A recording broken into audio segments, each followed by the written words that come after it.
En 2023, en France, des enfants dorment encore à la rue et les chiffres sont en augmentation.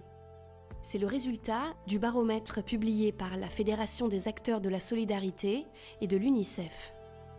Le nombre de personnes et le nombre d'enfants sans solution d'hébergement est choquant. Julie Lignon est chargée de plaidoyer chez UNICEF France.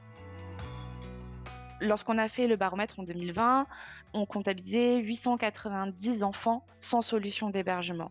En 2022, on en comptabilisait 1658 et ils sont aujourd'hui près de 2000 enfants donc sans solution d'hébergement.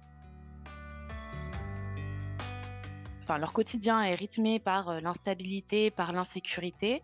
Ce sont des enfants qui voient leur scolarité compromise en fait par ces conditions de vie, souvent contraints de dormir dans la rue ou dans des abris de fortune ou dans des squats, dans des bidonvilles.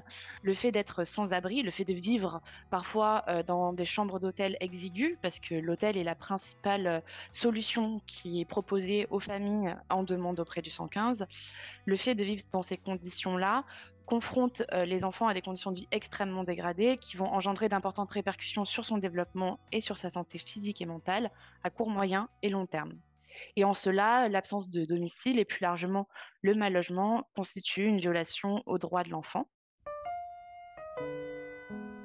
C'est vrai qu'en 2020, il y a eu la période de crise sanitaire et des moyens exceptionnels ont été mis en œuvre par l'État pour héberger les personnes, notamment pendant le confinement. Ce qui montre aussi que le sans-abrisme n'est pas du tout une fatalité, que lorsqu'on veut réduire réellement le nombre de personnes à la rue et lorsqu'on s'en donne les moyens, c'est possible de le faire. On recommande notamment dans un premier temps de renforcer les connaissances sur les enfants sans domicile, notamment à travers la création d'une mission d'information. On demande le démarrage au plus vite des travaux de l'Observatoire du sans-abrisme qui a été lancé au printemps dernier par le gouvernement. Observatoire qui, selon nous, devrait être indépendant et travailler en partenariat avec l'ensemble des acteurs concernés.